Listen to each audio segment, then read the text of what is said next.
এতে আছে মাহিয়া, মিন, মিনু,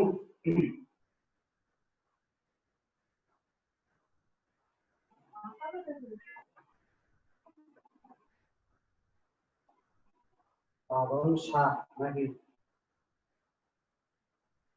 আসসালামু আলাইকুম, সবাই কেমন আছেন?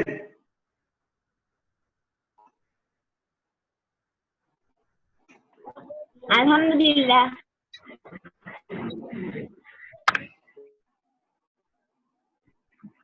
আপনি কেমন আছেন? আলহামদুলিল্লাহ, আল্লাহ ভালো রাখছে।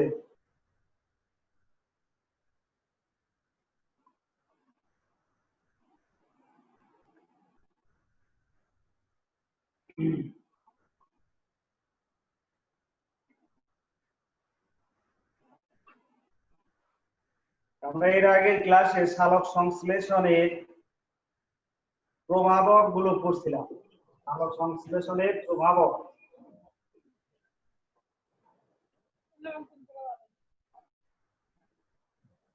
আজকে পড়ব সালোক সংশ্লেষণের গুরুত্ব।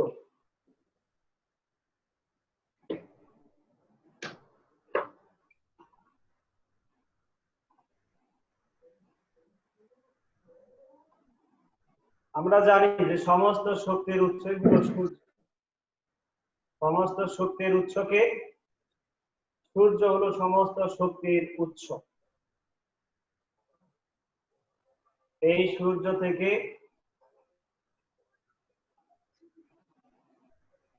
আগত শক্তি শক্তিরা এই সালোক সংশ্লেষণ প্রক্রিয়ায় সবুজ উদ্ভিদের দেহে সঞ্চিত রাখে। তার মানে উদ্ভিদের দেহে সালোক সংশ্লেষণ প্রক্রিয়ার মাধ্যমে সৌর থেকে আগত শক্তি সঞ্চয় করে রাখে। আর সেই উদ্ভিদ কোনো না কোনো ভাবে প্রাণী জগৎ প্রত্যক্ষ হোক আর পরোক্ষ হোক, এই প্রাণী জগৎ সেই উদ্ভিদগুলোকে সেই উদ্ভিদের সঞ্চিত শক্তিগুলো খেয়ে এই প্রাণী জগৎ টিকে আছে। সালোক সংশ্লেষণের গুরুত্ব অপরিসীম। শুধু যে শক্তি এখান থেকে সঞ্চয় করে রাখে তাও নয়, প্রাণী এবং উদ্ভিদ বেঁচে থাকার জন্য বায়ুমণ্ডলে অক্সিজেন এবং কার্বন ডাই অক্সাইডের একটি ভারসাম্য থাকা উচিত। যদি কোথাও অক্সিজেনের স্বল্পতা থাকে তাহলে সেখানে প্রাণী জগতের টিকে থাকতে পারবে না, কারণ প্রাণী জগতের অক্সিজেনের অত্যাবশ্যকীয় একটি উপাদান। আবার শুধু কার্বন ডাই অক্সাইডই আছে আর শুধু অক্সিজেনই আছে, কার্বন ডাই অক্সাইড নাই, সেখানেও আবার উদ্ভিদ জগৎ তাদের টিকে থাকা মুশকিল। সুতরাং বায়ুমণ্ডলে অক্সিজেন এবং কার্বন ডাই অক্সাইড দুটোরই একটা ব্যালেন্স মাপকাঠি থাকা প্রয়োজন। আর এটাই মূলত নিয়ন্ত্রণ করে এই সবুজ উদ্ভিদ, এই সালোক সংশ্লেষণ প্রক্রিয়া। তাহলে সালোক সংশ্লেষণ প্রক্রিয়া শুধু খাদ্য সঞ্চয় করে রাখবে উদ্ভিদেরা, আর প্রাণীরা তা প্রত্যক্ষ বা পরোক্ষভাবে খেয়ে জীবন ধারণ করবে বা শক্তি সঞ্চয় করবে, শুধু তাই নয়, বেঁচে থাকার জন্য অক্সিজেন এবং কার্বন ডাই অক্সাইডের যে একটা ব্যালেন্স সমতা, সেটাকেও এই সবুজ উদ্ভিদ সালোক সংশ্লেষণ প্রক্রিয়ার মাধ্যমে সমতা সাধন করে থাকে। সুতরাং সালোক সংশ্লেষণের গুরুত্ব অপরিসীম। বললাম না তখন নিজের ভাষায়, একটু বইয়ের সঙ্গে মিলিয়ে দেখি। সমস্ত শক্তির উৎস হলো সূর্য। একমাত্র সবুজ উদ্ভিদের সালোক সংশ্লেষণ প্রক্রিয়ায় সৌরশক্তিকে রাসায়নিক শক্তিতে পরিণত করে খাদ্যের মধ্যে আবদ্ধ করতে পারে।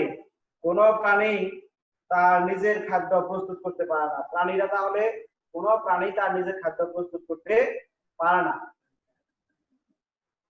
আমরা খাদ্য হিসেবে ভাত, রুটি, ফলমূল, মাছ, মাংস, দুধ, ডিম ইত্যাদি যা গ্রহণ করি না কেন, তার সবই প্রত্যক্ষ বা পরোক্ষভাবে সবুজ উদ্ভিদ থেকে পেয়ে থাকি। কাজেই খাদ্যের জন্য সমগ্র প্রাণীকুল সবুজ উদ্ভিদের উপর সম্পূর্ণভাবে নির্ভরশীল। আর সবুজ উদ্ভিদ এই খাদ্য প্রস্তুত করে সালোক সংশ্লেষণ প্রক্রিয়ায়। কাজেই বলা যায় পৃথিবীর সকল উদ্ভিদ এবং প্রাণীর মধ্যে প্রাণীর খাদ্য প্রস্তুত হয় সালোক সংশ্লেষণের মাধ্যমে। পরিবেশের ভারসাম্য রক্ষায়, বিশেষ করে অক্সিজেন এবং কার্বন ডাই অক্সাইডের সঠিক অনুপাত রক্ষায় সালোক সংশ্লেষণ প্রক্রিয়া একটি বিশেষ ভূমিকা পালন করে থাকে। বায়ুতে অক্সিজেন গ্যাসের পরিমাণ 20.95%। বায়ুতে অক্সিজেন, হ্যাঁ বলেন, কেউ কিছু বলতে চাইলেন নাকি? কেউ কিছু বলতে চাইলেন নাকি?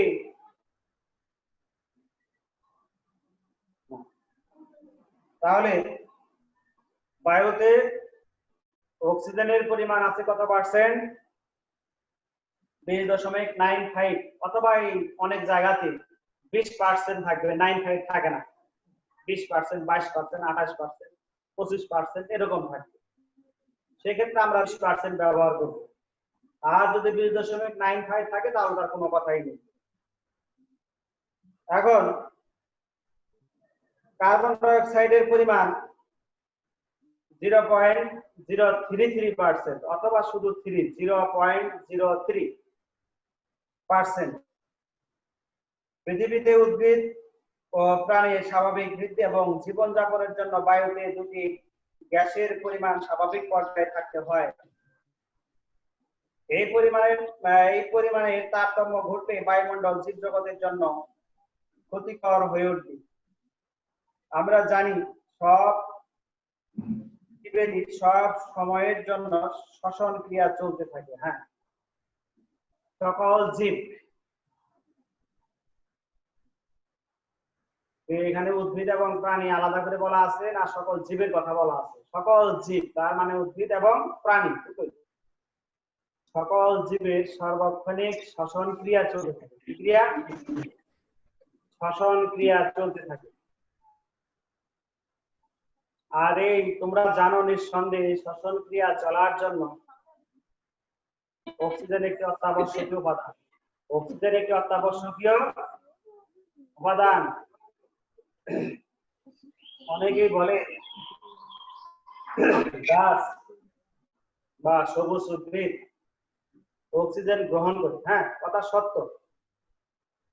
তবে কিসের জন্য গ্রহণ করে বা কেন গ্রহণ করে বা পরিমাণে বেশি না কম?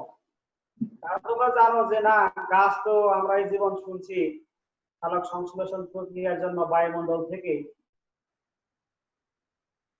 আর গাছ ত্যাগ করে অক্সিজেন। এখন আবার নতুন করে বলতেছেন যে গাছ অক্সিজেন শোষণ করে, অক্সিজেন গ্রহণ করে। কোন ক্ষেত্রে? শ্বসন প্রক্রিয়া। শ্বসন প্রক্রিয়াটা চলার জন্য প্রাণী, উদ্ভিদ সবাই অক্সিজেন কি করে? গ্রহণ করে। আর কার্বন ডাই অক্সাইড এই বিক্রিয়া পরিচালনার জন্য উদ্ভিদেরা, সবুজ উদ্ভিদেরা কি করবে? বায়ুমণ্ডল থেকে অক্সিজেন নয়, কার্বন ডাই অক্সাইড গ্রহণ করবে। কি? কার্বন ডাই অক্সাইড গ্রহণ করে।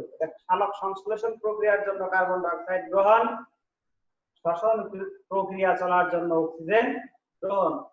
পরীক্ষায় মাঝে মাঝে আসে বা অনেক শুনে থাকো, বা আমার মনে হয় কোনো একটা বিষয়ে এর আগেও এরকম ক্লাসেও বুঝি বলছিলাম যে বড় বড় গাছের নিচে রাতের বেলায় শ্বাসকষ্ট হওয়ার সম্ভাবনা থাকে।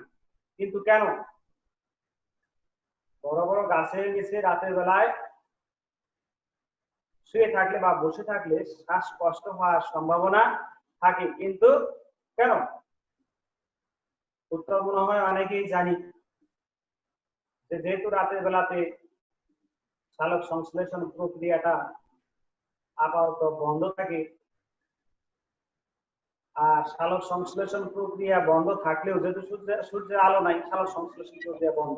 আপাতত বন্ধ থাকলেও শ্বসন প্রক্রিয়া কখনো বন্ধ হয় না। শ্বসন প্রক্রিয়া দিনের বেলাতেও চলে, রাতের বেলাতেও চলে। আর এই শ্বসন প্রক্রিয়া চলার জন্য, যেহেতু শ্বসন প্রক্রিয়া চলে, এই শ্বসন প্রক্রিয়া চলার জন্য, শ্বসন প্রক্রিয়া চলতে যেহেতু বায়ুমণ্ডল থেকে সবুজ উদ্ভিদেরা অক্সিজেন গ্রহণ করে। কি গ্রহণ করে? অক্সিজেন। শ্বসন প্রক্রিয়া চলার জন্য বায়ুমণ্ডল থেকে অক্সিজেন গ্রহণ করে আর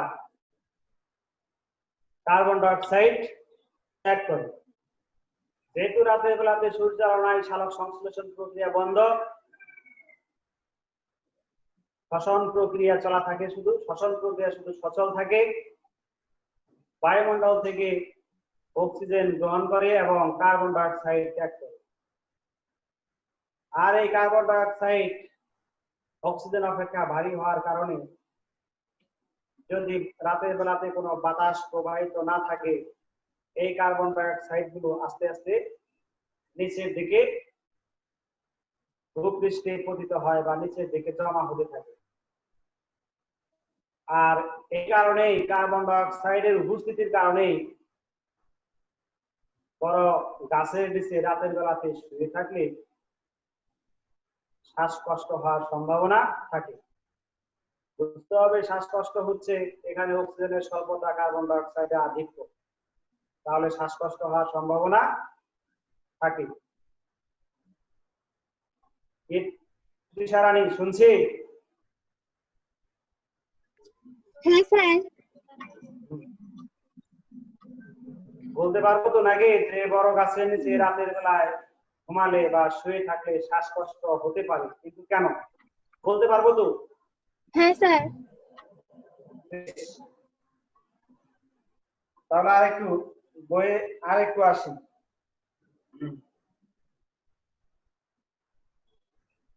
মানব সভ্যতার অগ্রগতির অনেকাংশে সালোক সংশ্লেষণের উপর প্রত্যক্ষ বা পরোক্ষভাবে নির্ভরশীল। অন্ন, বস্ত্র, শিল্প সামগ্রী, ঔষধ, জ্বালানি, কয়লা, পেট্রোল, গ্যাস প্রভৃতি উদ্ভিদ থেকেই পাওয়া যায়। তাই সালোক সংশ্লেষণ না ঘটলে মানব সভ্যতা ধ্বংস হবে, বিলুপ্ত হবে জীবজগৎ। সুতরাং সালোক সংশ্লেষণ জীবজগতের সবচেয়ে গুরুত্বপূর্ণ জৈব রাসায়নিক প্রক্রিয়া। প্রশ্ন আসতে পারে, সালোক সংশ্লেষণ জীবজগতের সবচেয়ে গুরুত্বপূর্ণ জৈব রাসায়নিক প্রক্রিয়া ব্যাখ্যা করো। তার মানে সালোক সংশ্লেষণের গুরুত্ব, যে সালোক সংশ্লেষণ জীবজগতের সব থেকে জৈব রাসায়নিক প্রক্রিয়া বা সব থেকে বিশাল ব্যাপক আকৃতির একটি বিক্রিয়া ব্যাখ্যা করো। তার মানে সালোক সংশ্লেষণের গুরুত্ব বলতে হবে। তাহলে স্বাভাবিক অর্থে আমরা সালোক সংশ্লেষণের গুরুত্ব সম্পর্কে যদি স্বাভাবিক দৃষ্টিতে আমরা বলতে চাই, তাহলে বলবো সালোক সংশ্লেষণের গুরুত্ব প্রথমেই বলবো যে আমরা জানি যে সূর্যই হচ্ছে সকল শক্তির উৎস। আর এই সূর্য থেকে বিকিরিত আলোক রশ্মি থেকে এই সৌর শক্তিকে রাসায়নিক শক্তিতে আবদ্ধ করে একমাত্র সবুজ উদ্ভিদ, যেটা কিনা কোনো প্রাণীর পক্ষে সম্ভব নয়। এই সবুজ উদ্ভিদ সকল প্রাণী প্রত্যক্ষ বা পরোক্ষভাবে এদের থেকে, এদের খেয়ে হোক আর যেভাবেই হোক, এদের থেকে সৌর শক্তিকে এরা কি করে, এই প্রাণীরা নিয়ে থাকে। আর এইভাবে তাদের শরীরে শক্তির সঞ্চয় ঘটায়। শুধু উদ্ভিদ এবং প্রাণী, আর এই উদ্ভিদের এই সৌর শক্তিতে আবদ্ধ করার প্রক্রিয়াটাই হলো মূলত সালোক সংশ্লেষণ। অতএব সালোক সংশ্লেষণের গুরুত্ব অপরিসীম। শুধু এই শক্তির কথা বলেই শেষ নয়, বায়ুমণ্ডলে অক্সিজেন এবং কার্বন ডাই অক্সাইডের একটি সমতা সাধন প্রক্রিয়া, একটি নির্দিষ্ট অনুপাত, এই অনুপাতটা মূলত সালোক সংশ্লেষণ প্রক্রিয়ার মাধ্যমে এটা সমতা সাধন হয়ে থাকে। কারণ বায়ুমণ্ডলে অক্সিজেনের মাত্রা বেড়ে গেলেও যেমন সমস্যা হবে, আবার অতিমাত্রায় কার্বন ডাই অক্সাইডের মাত্রাও বেড়ে গেলে সমস্যা। এই দুটাকে একটা সমতা সমন্বয়ের জন্য উদ্ভিদ সালোক সংশ্লেষণ প্রক্রিয়ার মাধ্যমে কার্বন ডাই অক্সাইড এবং অক্সিজেনের সমতা সাধন করে থাকে। এই জন্য এই সালোক সংশ্লেষণের গুরুত্ব অপরিসীম।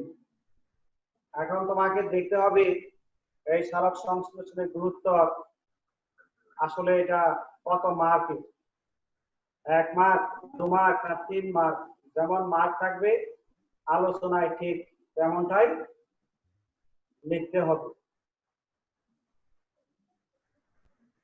মিনু, জি স্যার। শুনতে পাচ্ছ? হ্যাঁ পাচ্ছি। বাসায় সবাই ভালো আছে তো নাকি? আলহামদুলিল্লাহ ভালো আছে। আলহামদুলিল্লাহ। তোমাকে দেখি, তোমার ওই মামাতো বোনটা কোথায়? মিম মিম মিম তো অ্যাড হয়েছিল। হ্যাঁ, মিম তো অ্যাড হয়েছিল।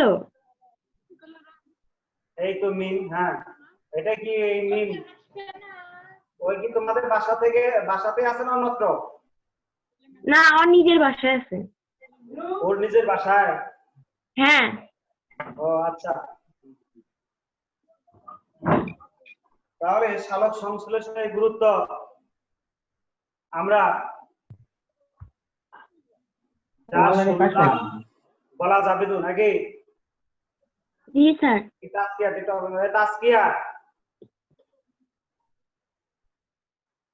তাসকিয়া জাহান, তাসকিয়া আমার কথা শুনতে পাচ্ছ?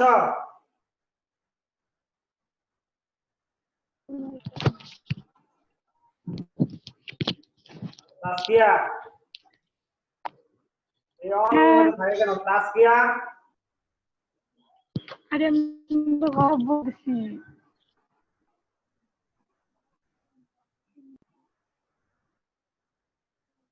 যদি আমার কথা শুনতে পাও তাসকিয়া, তাহলে তোমাকে অনুরোধ করবো প্রতিনিয়তই এই ক্লাসগুলোতে উপস্থিত থাকার জন্য। ওকে দেখাই যায় না মাঝে মাঝে।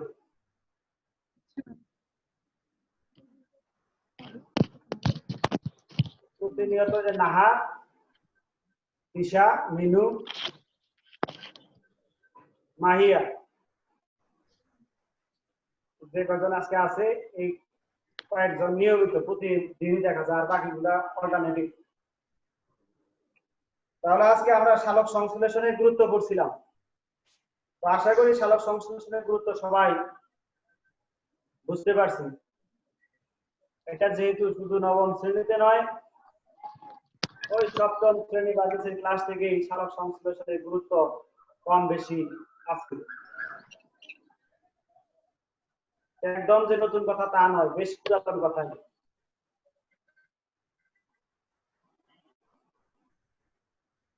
সামনের দিন আমরা রেসপিরেশন, শ্বসন, এই যে শ্বসন করছিলাম এতক্ষণ, সেই শ্বসন সম্পর্কে সামনের ক্লাসে আমরা আলোচনা করব। যে কিছুক্ষণ আগে বলছিলাম যে সকল জীবের জন্য শ্বসন প্রক্রিয়াটা অপরিহার্য এবং যতক্ষণ পর্যন্ত দেহে প্রাণ আছে ততক্ষণ পর্যন্ত এই শ্বসন ক্রিয়া সংগঠিত হয়ে থাকবে। তুমি ঘুমাসলেও শ্বসন প্রক্রিয়া চলতে থাকবে, সূর্যের আলো না থাকলেও রাতের প্রক্রিয়ায় শ্বসন প্রক্রিয়া উদ্ভিদের জন্য চলতে থাকবে, সূর্যের আলো থাকলেও দিনের বেলায় শ্বসন প্রক্রিয়া চলতে থাকবে, এটা কখনো বন্ধ থাকে না। এখানে মূলত বায়ুমণ্ডল থেকে অক্সিজেন কি করবে? গ্রহণ করবে, এবং এই শ্বসন প্রক্রিয়ায় কার্বন ডাই অক্সাইড ত্যাগ করবে নাকি?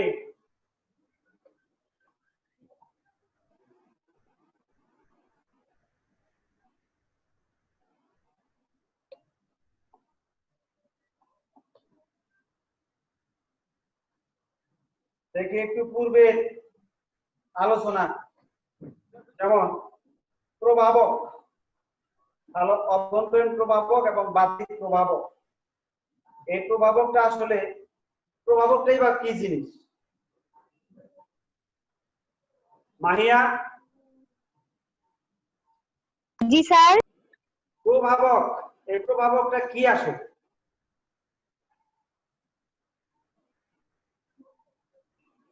একটা কিছুর প্রভাব। একটা কিছুর প্রভাব, তাই প্রভাবক। এটা কেমন? স্যার আমি সেই ক্লাসে ছিলাম না। ক্লাস ছিল থাকতে হবে কেন? অষ্টম শ্রেণীতে আমরা পড়ছি। তুমি কেমিস্ট্রি প্রভাবকের সংজ্ঞা দাও। ওরা তো পড়িনি। অষ্টম শ্রেণীতে পড়ে আসছি। মিনু, জি স্যার। প্রভাবক যার দ্বারা কোনো কিছু প্রভাবিত হয়। ওই কথাই সবাই বলতেছে কেন? ঈশা,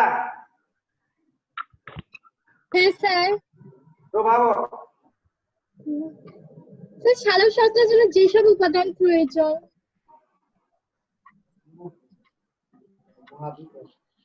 তাসকিয়া, হ্যাঁ স্যার। প্রভাবক পারবো না, কেমিস্ট্রি তোমার রসায়নের ভাষায় বলো পড়াইনি ওগুলা। কি? পড়াইনি ওগুলা। তা প্রভাবিত করে। হ্যাঁ ঠিক আছে, প্রভাবিত করে। সেটা কেমন করে বলতে হবে?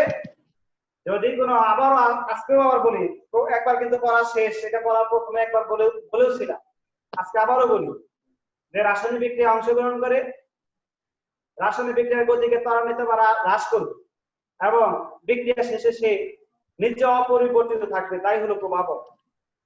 যারা রাসায়নিক বিক্রিয়ায় অংশগ্রহণ করবে, রাসায়নিক বিক্রিয়া কি করবে? অংশগ্রহণ করবে, করে নতুন ধরনের যৌগ সৃষ্টি করবে।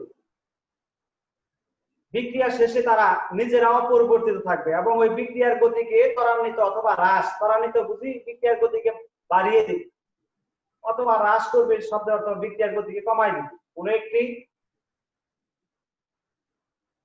যে সমস্ত উপাদান রাসায়নিক বিক্রিয়ায় অংশগ্রহণ করে রাসায়নিক বিক্রিয়ার গতিকে ত্বরান্বিত অথবা হ্রাস করে, নতুন যৌগ সৃষ্টি করে, ভেজাল না, একদম সহজ কথা বলবো, রাসায়নিক বিক্রিয়ায় অংশগ্রহণ করে যারা রাসায়নিক বিক্রিয়ার গতিকে ত্বরান্বিত অথবা হ্রাস করে এবং নিজে বিক্রিয়া শেষে নিজে অপরিবর্তিত থাকে, তাই হলো প্রভাবক।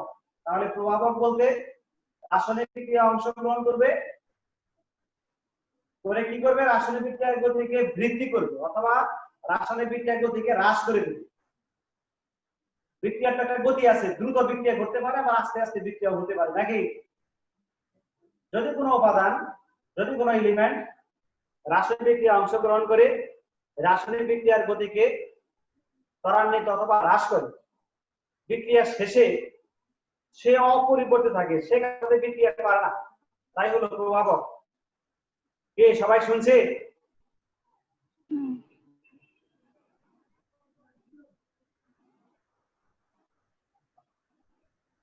তাসকিয়া শুনছে?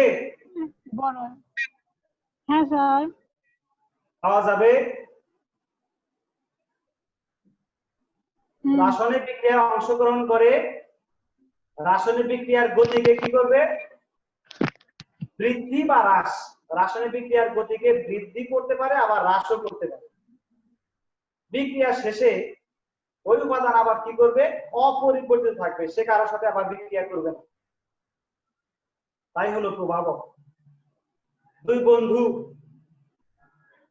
মাহিয়া আর মিম বাচ্চা ঝগড়া, তাসকিয়া ওই মিমকে বুদ্ধি দিতেছে,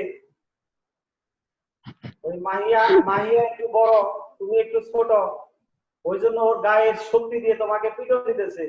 তুমি বরং একটা কাজ করো, একটা লাঠি নিয়ে ছোটে গিয়ে মাহিয়ার ঘাড়ের মধ্যে একটা বাড়ি দেবে। তাসকিয়া কিন্তু কিছু করতেছে না, ওকে শুধু মিমকে বুদ্ধি দিচ্ছে। এই মিম করছে কি ঠিকই, তো ওর সাথে খালি হাতে পাওয়া যাচ্ছে না, একটা লাঠি নিয়ে পিছন দিয়ে গেছে, মাহিয়ার ঘাড়ের মধ্যে বসাই দিয়েছে।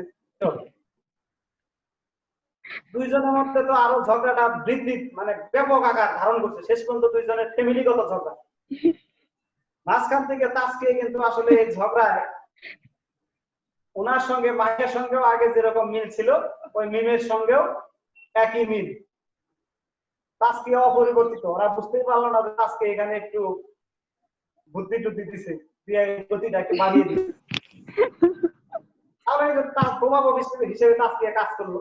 অথবা এমনটাও হতে পারে দুইজনের মধ্যে ঝগড়া বাড়ছে, তাসকে এসে বললো মাহিয়াকে, বলতেছে মাহিয়া তুমি একটু বড় সড়ো, ও একটু ছোট, ওকে তুমি এভাবে কেন মারতেছো, ও তো আমাদের বন্ধু, ওকে মারিও না। হ্যাঁ, তাসকে এই কথা বলাতে মাহিয়া মারা বাদ দিল। এবার ওনার বুদ্ধি, ওনার এদের দুজনের ঝগড়াটা একটু শিথিল হয়ে গেল, কমে গেল। তাহলে সে প্রভাবক হিসেবে কাজ করলো, নিজে অপরিবর্তনীয়, মাহিয়াও তাকে দুষতেছে না, মিমও তাকে দোষারোপ করতেছে না, সে অপরিবর্তনীয় আছে। সে মাহিয়াকেও ধরতে যায় নাই, তাসকিয়াকেও ধরতে যায় নাই, অথবা বলতে যায় নাই, কোনো কিছু করতে যায়নি। প্রভাবক রাসায়নিক বিক্রিয়ায় অংশগ্রহণ করবে, হয়তোবা বিক্রিয়ার গতিকে ত্বরান্বিত করবে, নতুবা বিক্রিয়ার গতিকে হ্রাস করবে, এবং বিক্রিয়া শেষে সে অপরিবর্তিত থাকবে।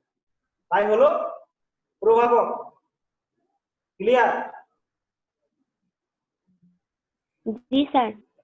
আচ্ছা, আমরা সামনের দিন শ্বসন, যদি আপনাদের একটু সুযোগ হয়, রিকোয়েস্ট করব বাসাতে বসে বসে এই শ্বসন, এটা খুব জটিল একটা প্রসেস, জটিল একটা প্রক্রিয়া। এই শ্বসনের প্রকারভেদ, প্রবাদ শ্বসন, অবাধ শ্বসন, যতটুকু পারি একটু দেখে নিব সবাই, নাকি? আচ্ছা। আল্লাহ হাফেজ, সবাই ভালো থাকেন, সুস্থ থাকেন, এই কামনায় শেষ করছি।